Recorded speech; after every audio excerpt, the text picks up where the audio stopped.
Well, for one thing, I think we've got healthier people running around. I think this place has created a community of each other. It's a very loving and warm place. It's great to see people, whether it be on Zoom or in person. And I think it's a real treasure. What's needed in like the family. Like you don't really have that choice as a child, but I can tell you why my mom kept bringing us back. It felt like a safe place for her to, be able to go to work and we come here and be protected because sometimes being at home alone was not an option. We had the J and we didn't use the J, we comforted in the J. We felt safe at the J.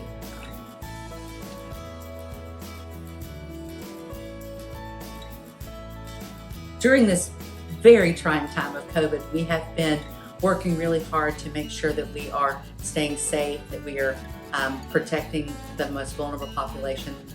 Since our children are all under the age of 5, no one is able to get vaccinated. So we are wearing masks every day. All the adults wear masks. We're encouraging our 2s and up to wear masks. Obviously that's difficult, but every little bit helps. We sanitize and clean daily. Our parents are not actually walking into the building, so we have had to shift our thinking to greeting them all at the door and welcoming the children, which has been kind of nice because then we do get to touch each family every day.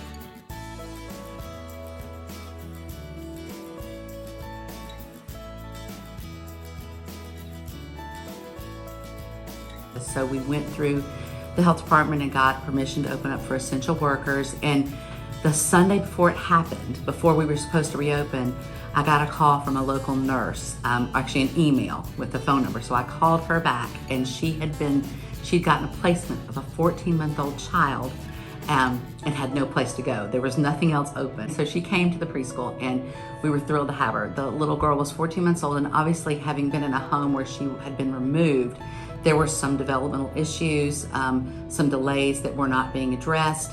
So we were able to provide care for this child who had not been in a program previously and gave this mother the foster mother who was a nurse at the time, the ability to go work with COVID-19 patients. That's what she did. She worked with COVID-19 patients. And so we had the child in the program and she would come first thing in the morning and she was delightful. She learned to walk while she was with us. And at 14 months old, she was not walking yet. So it was just a matter of providing that experience for her. She learned to use some words, to talk, which was amazing. So she really thrived under our care, the wonderful teachers we had in her classroom, and it allowed the mom to go to work every day.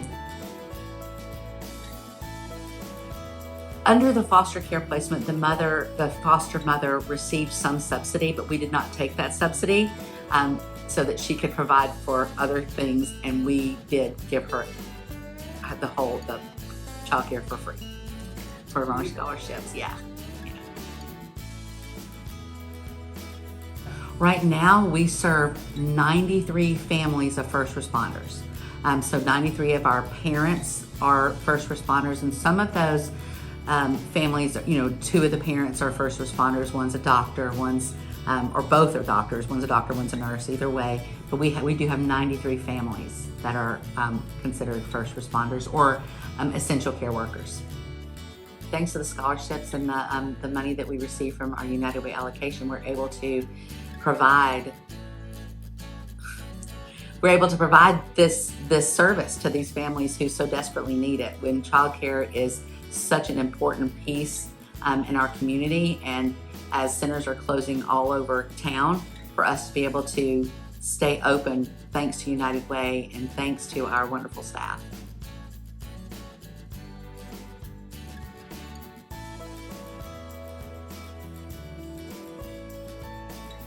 And this is something that we incorporate in our younger age groups. We play red light, green light, and yellow light. And yellow light means boogie. And so we gotta dance. And we gotta express ourselves. We gotta get the jitters out, because in soccer or in basketball or wherever, that pressure of making sure that everything is perfect and doing the right thing at the right time or things like that when you're learning new skills, you've got to be able to fail. And being able to boogie and just enjoy yourselves was one of those like highlights.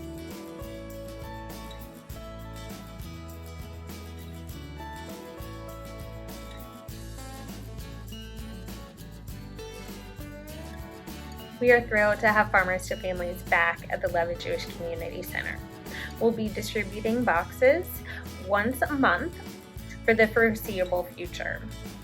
We get 300 boxes every distribution day, and we're able to distribute boxes to 300 families in the community who need them.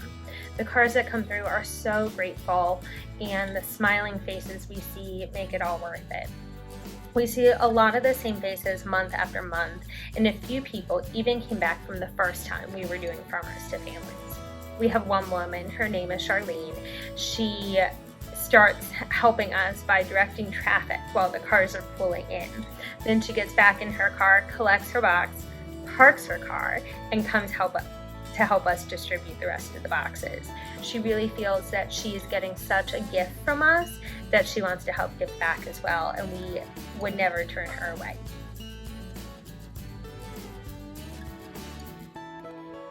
This past month, the students in the 7th and 8th grade at the N.E. Miles Jewish Day School are learning about what we call in Hebrew, Gemilut Chasadim, acts of love and kindness. Since they were learning about this, we thought it would be a great opportunity for them to come out and help with our Farmers to Families distribution. The kids were nervous at first, they didn't quite know how to interact with people, but within minutes they were greeting the cars, asking how many families in their car, and they were getting the boxes in, waving goodbye with big smiles all over their faces. They were so happy to be able to help, and they'll be coming back in November and December to help as well.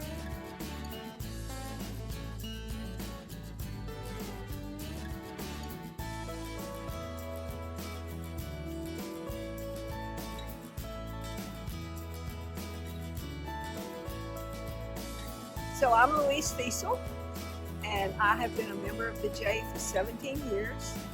And Sarah asked me if I would come and talk about our class, which is an aerobics class that's now on Zoom. And I have to tell you, I've been in that class for, I don't know, maybe 10, 12 years, and it's a family. We are really, really devoted to each other. We just talk. We're really good friends. And in the time of COVID, we've been able to see each other online when we're taking the classes. We are all at different stages. We're all at different ages. There are people much younger than I. There are people older than I. And you know, it's good to see that range of people in our class. And everybody does it at their pace. And there's no shame in if you don't do something. And in fact, she encourages people to do things at their own pace.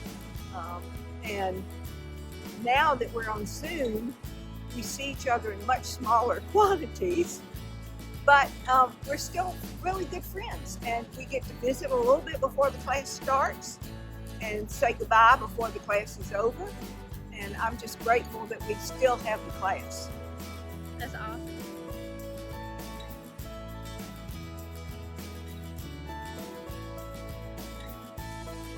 One of the things I like to say about camp in general is that kids grow in moments. They grow in these moments when they learn about each other, each other's families, each other's backgrounds, the fact that everyone has feelings, and then they become kinder, more compassionate human beings. And one of the best ways to give them those moments in which to explore the world and explore the people around them is to have camp, specifically Camp LJCC. It's been around for years and years, and it is that point of stability for many of our families and many of our children, and it is that safe space for them to grow within those moments. So I'm actually a newcomer to the LJCC community, and one of the things that really made me smile this summer was to have a camper come up to me and tell me that camp felt like camp this year. Last year was very different, and I don't think any programs that we had felt familiar to anyone because we had so many changes. But being able to take those changes and really learn from them and put on such an amazing summer program this year, and the fact that I was able to help put on such an amazing summer program this year speaks volumes about this community and how they're so welcoming and warm and supportive of everyone in it. And so the fact that I, as a newcomer, was able to help build a familiar camp for a camper who has been here for years is a really amazing thing.